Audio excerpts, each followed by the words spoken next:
नमस्कार, बहुत स्वागत है आपका। मैं हूं रीनू यादव। परीक्षा पर चर्चा, पीएम मोदी ने छात्रों से संवाद किया है।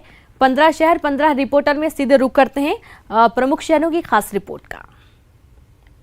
आज बच्चों का स्ट्रेस आउट करने के लिए परीक्षा पर चर्चा की। मैं मोदी जी को थैंक्स बोलना चाहूँगी कि उन्होंने जितनी भी हमारे अंदर की नेगेटिविटी थी उसे पॉजिटिव में बदल दिया है।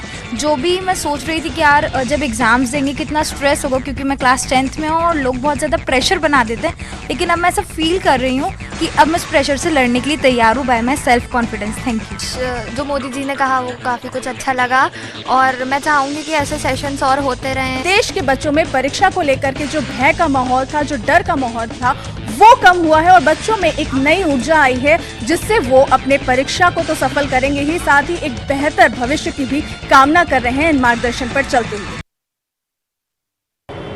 राजगढ़ जिले में हुए तिरंगा यात्रा विवाद मामले में सियासत तेज होने लगी है। इस मामले में कांग्रेस कलेक्टर और डिप्टी कलेक्टर का समर्थन कर रही है, तो वहीं बीजेपी ने इन दोनों अफसरों के खिलाफ अब मोर्चा खोल दिया है। राजगढ़ जिले में धारा 144 के लागू होने के बावजूद बीजेपी नेताओं ने सीए के समर्थन में तिरंगा यात्रा निकाली। पुलिस ने धारा 144 का उल्लंघन करने पर 150 बीजेपी नेताओं पर एफआईआर दर्ज की। पूर्व सीएम दिग्विजय सिंह ने बीजेपी पर गुंडागर्दी करने का आरोप लगाया। वहीं बीजेपी का एक प्रतिनिधिमंडल 22 जनवरी को कलेक्टर और डिप्टी कलेक्टर पर एफआईआर दर्ज कराने के लिए राजगढ़ पहुंचेगा। तिरंगा यात्रा के दौरान बीजेपी नेताओं और अफसरों में मारपीट हुई थी। कलेक्टर और डिप्टी कलेक्टर पर कार्यकर्ताओं से मारपीट करने का आरोप है, तो वहीं दोनों अफसरों ने भी नेताओं पर छेड़छाड़ का आरोप लगाया था। ये मामला इतना ज़्यादा बढ़ गया है कि कलेक्टर ट्विटर पर सबसे ज़्यादा ट्रेंड हो रही है। इस मामले में बीजेपी और कांग्रेस की तकरार लगातार बढ़ती जा रही है। दोनों ही तरफ से लगातार बयानबाजी हो रही है और एक दूसरे पर काफ़ी गंभीर आरोप भी लगाए जा रहे हैं। नियमितीकरण की मांग को लेकर प्रदेश भर के अतिथि विद्वान 42 दिनों से शाहजहानी पार्क में धरने पर बैठे हुए। आप देख सकते हैं कि जो अतिथि विद्वान हैं यहाँ पर लगातार रोज संघर्ष कर रहे हैं। और यहाँ पर चाहे भाजपा विधायकों की बात कर ली जाए, भाजपा नेताओं की बात कर ली जाए, तमाम नेता यहाँ पर पहुँच रहे हैं। विधानसभा तक में इस अतिथि विद्वानों के नियमितीकरण का मुद्दा गूंजा, लेकिन अब तक समस्या का समाधान नहीं निकल पाया है। इस वक्त हमारे साथ अतिथि विद्वान सारे नेता यहाँ पर पहुंचे, जमकर राजनीति भी हुई, विधानसभा में मुद्दा भी गूंजा, लेकिन आज 42 दिन बाद आप लोगों की समस्या का समाधान नहीं हो पाया। देखिए, मुद्दा राजनीति का नहीं है। हम चाहे वो बीजेपी हो चाहे कांग्रेस हो, हमारा ये कहना है कि जिस तरह से हमको उजाड़ा जा रहा है, अभी 2700 अतिथि विद्वान बाहर हैं, आगे आने वाले समय में और भी बाहर किए जा सकते हैं, किए जाने की पॉलिसी बन रही है। तो आप हमारा पुनर्वास कीजिए। पिछले 10 साल से, 5 साल से, 2 साल से, 4 साल से जो भी कार्यरत विद्वान ग्रंथपाल क्रीड़ा अधिकारी हैं, उनको जिस तरह से बेरोजगार किया जा रहा है, आप पार्टियों में मत बांटिए। पार्टियों में बांटेंगे तो हम लोग जो पिछले इतने दिनों से सेवा कर रहे हैं, हमारा भविष्य चौपट हो जाएगा। तो मेरा सभी पार्टियों से, और खास तौर से चूंकि मुख्यमंत्री जी सत्ता में हैं, उनके पास अधिकार है, उनके पास शक्ति है, वो अपने अधिकारों का प्रयोग करते हुए कैबिनेट में हमारे लिए निर्णय लाएं, हमको बेरोजगारी से बचाएं। जो तमाम अतिथि विद्वान हैं वो धरने पर बैठे हुए हैं और ये भी कहा है कि अब सरकार उनकी सुध नहीं ले रही और जब तक उनकी मांगे पूरी नहीं हो जाती, क्योंकि जो प्रदेश भर के अतिथि विद्वान दिखाई दे रहे हैं वो बेरोजगार हो चुके हैं और इन लोगों की यही मांग है कि जब तक इन लोगों को नियमित नहीं कर दिया जाता है, तब तक इन लोगों का धरना इसी तरह से जारी रहेगा। ये जो आंदोलन नियमित करने की मांग तक जारी रहेगा। कैमरामैन मोर सिंह के साथ रंजना दुबे, न्यूज़ 18 भोपाल। रतलाम के मलवासा के सरकारी स्कूल में वीर सावरकर के कवर वाली कॉपियां बांटने का विवाद अब भी खत्म नहीं हो रहा है। इस मामले में निलंबित प्राचार्य की बहाली को लेकर स्कूल के बच्चों ने आज प्री बोर्ड की परीक्षाओं का बहिष्कार कर दिया। स्कूल के बच्चे आज भी स्कूल नहीं गए और साफ तौर पर कह दिया कि जब तक प्राचार्य का निलंबन समाप्त नहीं होगा वे स्कूल नहीं जाएंगे और ना ही प्री बोर्ड के परीक्षा में शामिल होंगे। जिसके बाद एसडीएम और जिला शिक्षा अधिकारी ने मौके पर पहुंचकर इन बच्चों को समझाइश दी है और कहा है कि बच्चे कल से प्री बोर्ड की परीक्षाओं में शामिल होंगे। दरअसल पूरा मामला नवंबर माह में उस वक्त सामने आया था जब भारतीय जनता पार्टी के एनजीओ प्रकोष्ठ ने मलवासा के सरकारी स्कूल में जाकर वीर सावरकर के कवर लगी कॉपियां बांटी थी। जिसके बाद इस पूरे मामले की शिकायत भोपाल की गई और जांच के बाद मलवासा के प्राचार्य आर.एन. करावत को निलंबित कर दिया, जिन्हें 2011 में राष्ट्रपति पुरस्कार मिला था। इस पूरे मामले ने प्रदेश ही नहीं बल्कि पूरे देश में हाहाकार मचाया और इस मामले ने जमकर तूल पकड़ा, जिसके बाद अखिल भारतीय विद्यार्थी परिषद और इस स्कूल के छात्र छात्राएं लगातार विरोध प्रदर्शन कर रहे हैं। लेकिन इस पूरे मामले में एक बात तो साफ है कि कि अब स्कूल के जो स्टूडेंट हैं वो पीछे हटने को तैयार नहीं है। अब देखना यह है कि इस मुद्दे को लेकर प्रशासन और जिम्मेदारों का आखिर क्या रुख रहता है। छत्तीसगढ़ की राज्यपाल अनुसुईया उइके ने नेहरू युवा केंद्र का नाम बदलकर स्वामी विवेकानंद केंद्र रखने की बात कही है। छत्तीसगढ़ की राज्यपाल अनुसुईया उइके एक दिन के भोपाल प्रवास पर आई थी। यहाँ राज्य संग्रहालय में आयोजित एक कार्यक्रम के दौरान उन्होंने नगर निगम भोपाल के कमिश्नर विजय दत्ता को सम्मानित किया। बारिश के दौरान और इस्तीमे की व्यवस्थाओं को सुदृढ़ बनाने के लिए उन्होंने नगर निगम भोपाल को सम्मानित किया। यहाँ उन्होंने राज्य संग्रहालय में एक बयान दिया है। उन्होंने कहा है कि नेहरू युवा केंद्र का नाम बदलकर स्वामी विवेकानंद केंद्र रखा जाए। इसके अलावा उन्होंने राज्यपाल की उम्र को लेकर भी बयान दिया है। उन्होंने कहा है कि राज्यपाल 70-80 की उम्र के नहीं होना चाहिए, उन्हें युवा होना चाहिए ताकि वो राज्य के काम को संभाल सकें।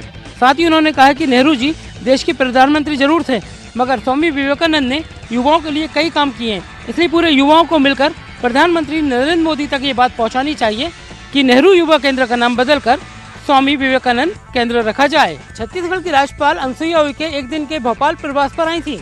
उन्होंने एनआरसी के मुद्दे पर कहा कि कुछ सरकारें एनआरसी को लेकर भ्रम की स्थिति पैदा कर रही हैं।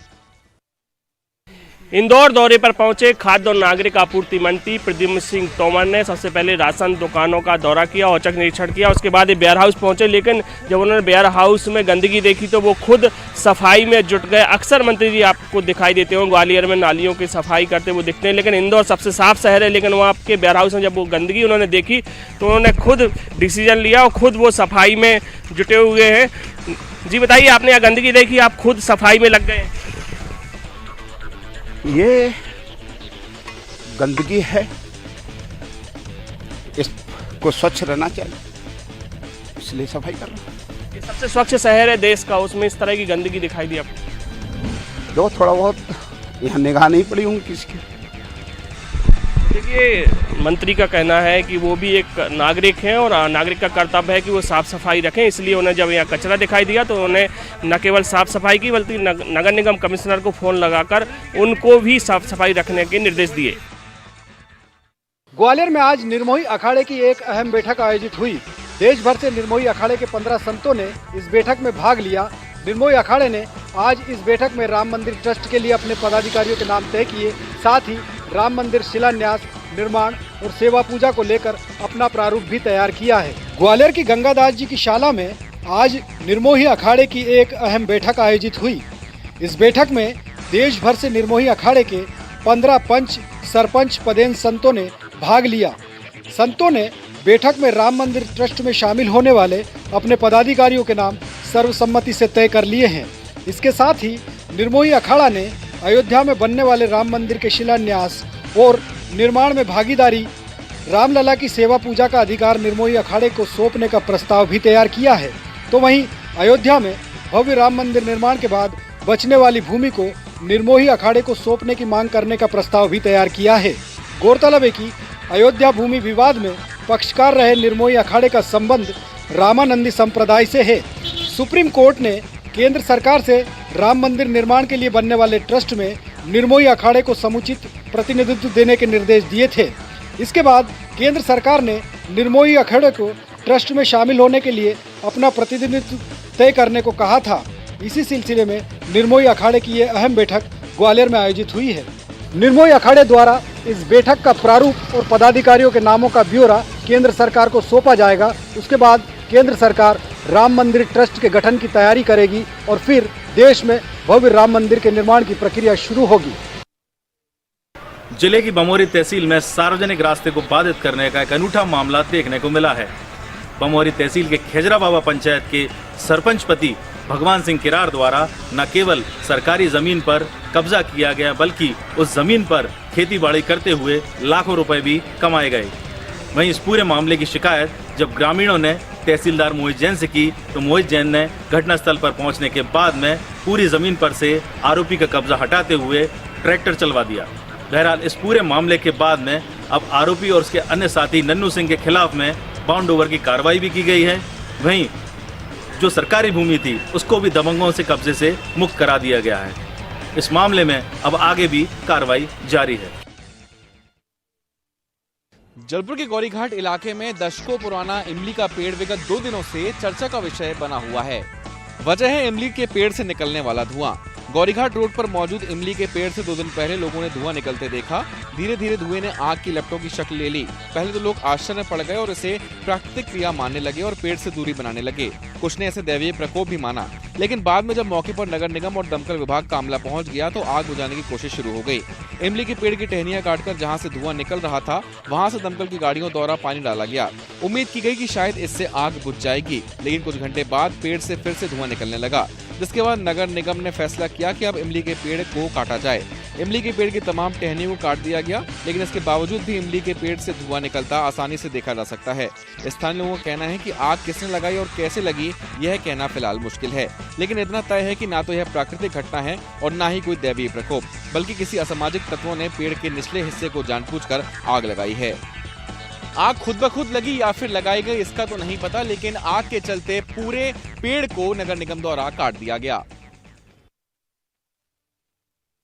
और वक्त एक छोटे से ब्रेक का है, हम जल्द हाजिर होंगे।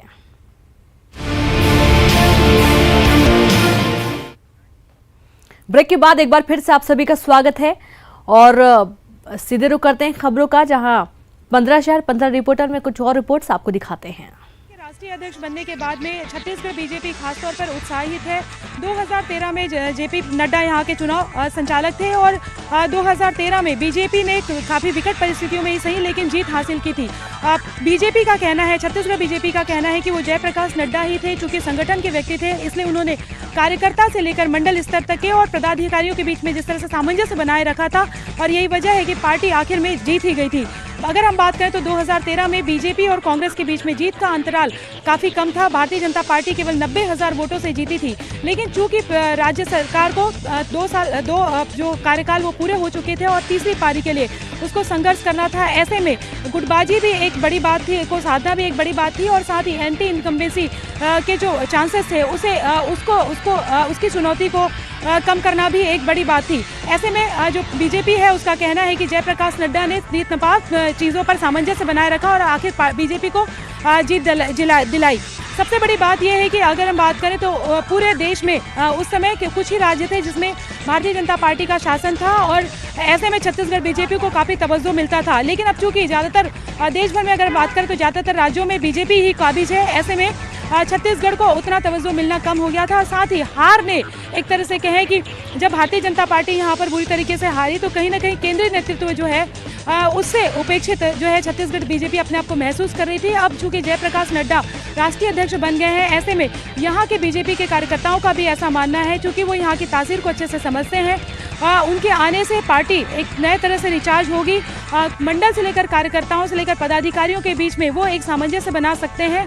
जिस तरह से बीजेपी में लगातार गुटबाजी छाई हुई है और इसी के चलते प्रदेश अध्यक्ष का चुनाव भी नहीं हो पा रहा है, ऐसे में बीजेपी का कहना है कि जेपी नड्डा बहुत अच्छे तरीके से समझते हैं कि यहाँ के जो कार्यकर्ता हैं, पदाधिकारी हैं, उन्हें कैसे साधा जा सकता है। तो जयप्रकाश नड्डा के आने के बाद में भारतीय जनता पार्टी ये मान करके चल रही है कि उन्हें प्रदेश अध्यक्ष को लेकर एक नया चेहरा मिलेगा और जल्द ही ये चुनाव भी हो जाएंगे। तो जाहिर तौर पर छत्तीसगढ़ में भारतीय जनता पार्टी ने खासतौर पर जेपी नड्डा के राष्ट्रीय अध्यक्ष बनने पर खुशी जाहिर की है। त्रिस्तरीय पंचायत चुनाव को लेकर जिस तरह से आगाज हुआ है, उसके बाद खुद जो राज्य निर्वाचन आयुक्त है ठाकुर राम सिंह लगातार 5 संभागों का दौरा कर रहे हैं और अभी तक वो 3 संभागों का दौरा कर चुके हैं और 2 संभाग के दौरे पर हैं। तो जिस तरह से त्रिस्तरीय पंचायत चुनाव को लेकर तैयारी चल रही है, उसको देखते हुए सबसे बड़ी समीक्षा वो ये कर रहे हैं कि जिस तरह से सुरक्षा व्यवस्था किस इंतजाम किए गए हैं, साथ ही जो मतदान केंद्र बनाए गए हैं उस पर किस तरह सुरक्षा व्यवस्था की जाएगी, साथ ही जो मतपत्र बनाए जा रहे हैं उसकी प्रिंटिंग किस तरह से हो रही है और मतपत्र जो मतपेटियों में डालेंगे जो मतदाता उसको किस तरह से डालना है, ये सब जो ट्रेनिंग्स हैं वो लगातार समीक्षा बैठकों के माध्यम से राज्य निर्वाचन आयुक्त दे रहे हैं। और जिस तरह से वो दौरे पर हैं, लगातार वो संभाग के दौरे पर हैं, खासकर जो बस्तर का जो 7 जिले हैं वहाँ पर जो माओवादियों का जो खौफ है उसको देखते हुए वहाँ पर विशेष तौर से राज्य निर्वाचन आयोग ने अपनी तैयारियां की हैं। वहां पर जो मतदान कराने के लिए जो मतदान कर्मी रवाना होंगे उनके लिए हेलीकॉप्टर की व्यवस्था की गई है, उनकी जाने की और आने की पूरी सुरक्षा व्यवस्था के इंतजाम किए गए हैं। तो अब जिस तरह से 3 चरणों में ये त्रिस्तरीय पंचायत चुनाव संपन्न होने हैं, 28, 31 जनवरी और साथ ही 3 फरवरी को ये चुनाव संपन्न होंगे। उसके बाद जिस तरह से मतगणना होनी है उसी मतदान केंद्र पर मतगणना की जाएगी, तो उसके भी खास इंतजाम राज्य निर्वाचन आयुक्त ने किए हैं। एक देसी कहावत है, सांप के निकल जाने के बाद लकीर पीटने से क्या फ़ायदा। आजकल कुछ ऐसा ही हाल धमतरी की पुलिस का है। दरअसल धमतरी पुलिस ने कुछ साल पहले शहर के सब चौराहों पर और ख़ास जगहों पर सीसीटीवी कैमरे लगवाए थे, कुछ अपने खर्चों से, कुछ लोगों के जन सहयोग से। लेकिन आज की स्थिति देखें तो शहर में 80% सीसीटीवी कैमरे ख़राब हालत में पड़े हुए हैं। कारण क्या है? कारण पुलिस ने एक बार लगवाने के बाद इनको ध्यान नहीं दिया, इनको जो समय समय पर मेंटेनेंस की ज़रूरत पड़ती है वो नहीं किया और आज ये पूरा संसाधन ख़राब पड़ा हुआ है। इसके बाद जब अपराध होते हैं, उठाईगिरी होती है, पॉकेट मारी होती है या लूट होती है, उसके बाद पुलिस जब कैमरे में फुटेज खंगालने जाती है तो पता चलता है कि वहाँ तो कैमरे बंद पड़े हैं। ज़रूरत है कि जल्द से जल्द पुलिस इन कैमरों को ठीक कराए ताकि आगे धमतरी में वारदात करने से पहले अपराधी ये सोचे कि कहीं कोई ऊपर से उन्हें देख तो नहीं रहा है। सूरजपुर जिले के दूरस्थ क्षेत्र बिहारपुर में अब मानव तस्करी के मामले सामने आने लगे हैं। ऐसे में जिला प्रशासन भी अलर्ट पर है। दरअसल मध्य प्रदेश राज्य से सटे बिहारपुर क्षेत्र में दूसरे राज्य के ठेकेदार आकर चंद रुपयों का लालच देकर गांव के ग्रामीणों को दूसरे राज्यों में ले जाकर मजदूरी करा रहे हैं। जहां 5 दिन पहले एक नाबालिग मजदूर की तेलंगाना में मौत होने के बाद बिहारपुर क्षेत्र में तनाव की स्थिति बन गई थी, जिसके बाद तो जिला प्रशासन ने चाइल्ड लाइन की टीम को गांव में भेजा था। चाइल्ड लाइन की टीम पिछले 4 दिनों से पलायन करने वाले मजदूरों की जांच कर रही है। ऐसे में चाइल्ड लाइन की रिपोर्ट के आधार पर फिलहाल एक ठेकेदार के ऊपर मानव तस्करी का मामला पुलिस ने दर्ज किया है। ऐसे में जागरूकता अभियान की शासन की पोल खुल रही है, तो वहीं गांव से पलायन करने वाले मजदूरों को फिलहाल वापस नहीं लाया गया है। बहरहाल बिहारपुर क्षेत्र से पलायन करने वाले मजदूरों को लेकर शासन प्रशासन कितना गंभीर होती है और क्या कुछ कार्रवाई आगे करती है, यह देखने वाली बात होगी। जगदलपुर शहर के मूर्ति लाइन इलाके में सुजीत मजूमदार के खाली पड़े मकान में एक बैग मिलने और उस बैग की तलाशी के दौरान मैगजीन मिलने को लेकर के खासे शहर में हड़कंप मचा हुआ है। पुलिस के भी हाथ पांव फूले हुए हैं। बता दें कि रविवार शाम को सुने मकान में जो कि सुजीत मजूमदार का बताया जा रहा है, जो कि अभी इस समय बीजापुर में रहते हैं, उनके खाली मकान के बाहर में एक बैग पड़ा हुआ लोगों ने देखा था। उसके बाद पड़ोसियों ने उत्सुकतावश उस बैग को खोला, जिसमें कि इंसॉस राइफल के एक मैगजीन था और उसके अलावा 20 जिंदा कारतूस उसमें मिले थे। इस बात की जानकारी तत्काल इलाके के लोगों ने पुलिस को दी, जिसके बाद से पुलिस वहां पर मौके पर पहुंची। आज 24 घंटे अब होने जा रहे हैं उस पूरे मामले को लेकर के, लेकिन अभी पुलिस के हाथ कुछ भी हासिल नहीं हुआ है। हालांकि पुलिस डीआरजी से लेकर के तमाम जो वीआईपी में सुरक्षा गार्ड लगे होते हैं, जिनके पास की इंसास राइफल होती है, उसकी जो है प्राथमिक जानकारी जो है पुलिस जुटा रही है। इस मामले पर तथ्य भी जुटाए जा रहे हैं और ये भी कहा जा रहा है कि जो आसपास के इलाके में सीसीटीवी फुटेज के खंगाले भी जा रहे हैं, लेकिन अभी तक पुलिस के हाथ कुछ भी हाथ नहीं लगा है। जो अभी पुलिस ने जानकारी जुटाई है उसमें ये जानकारी सामने आ रही है कि जो भी डीआरजी के जवान होते हैं या दूसरे और जो दीगर वीआईपी ड्यूटी में लगे हुए जवान होते हैं, उनके पास ही इंसास राइफल का उपयोग किया जाता है और उन्हीं के पास ये मैगजीन होते हैं। ऐसे में आशंका ये जताई जा रही है कि ये मैगजीन या तो किसी ने चोरी की है या फिर किसी ने नक्सलियों को सप्लाई करने के इरादे से इन्हें चुराया ज़रूर होगा, लेकिन जब पुलिस का खतरा बढ़ा होगा उसके बाद उसे फेंक दिया गया हो। ऐसे तमाम पहलुओं को लेकर के पुलिस की जांच फिलहाल जारी है। पुलिस ये भी दावा कर रही है कि 2 दिनों के भीतर जो है इस मामले की तह पर पहुंचकर पूरी पड़ताल के बाद आरोपियों को ढूंढ निकाला जाएगा और पूरे मामले का खुलासा कर दिया जाएगा। हम आपको बता दें कि शहरी नेटवर्क इससे पहले भी पुलिस के द्वारा पकड़े गए हैं। इसमें बड़े पैमाने पर हथियार सप्लाई करने का मामला नक्सलियों के सामने उजागर हुआ था। इन तमाम पहलुओं को लेकर पुलिस फिलहाल जांच पड़ताल में जुटी हुई है, लेकिन 24 घंटे का समय बीत जाने के बाद भी पुलिस के हाथ अब तक कुछ भी नहीं लगा है। ऐसे में पूरे इलाके में सनसनी फैली हुई है। 15 शहर 15 रिपोर्टर भी इतना ही। और साथ ही आपको याद दिला दें कि आप अपना पसंदीदा चैनल न्यूज़ 18 मध्य प्रदेश छत्तीसगढ़ सिर्फ 10 पैसे में पूरे महीने देख सकते हैं। आज अपने डीटीएच या केबल ऑपरेटर से आप संपर्क करें या फिर आप ऑनलाइन भी सब्सक्राइब कर सकते हैं। और इसी के साथ इस बुलेटिन में इतना ही। हमारी पहुंची आपकी ताकत है। मध्य प्रदेश की तमाम खबरों को देखने के लिए आप लॉग ऑन कर सकते हैं news18mpcg.com। हमारा Facebook page /news18mp, Twitter handle @news18mp और हमारा यूट्यूब चैनल /news18mp छत्तीसगढ़। साथ ही छत्तीसगढ़ की तमाम खबरें देखने के लिए आप लॉग कर सकते हैं news18mpcg.com। हमारा Facebook page /news18cg, Twitter handle @news18cg और हमारा यूट्यूब चैनल /news18mp छत्तीसगढ़। एक छोटे से ब्रेक के बाद भी खबरों का सफर लगातार जारी है। नमस्कार।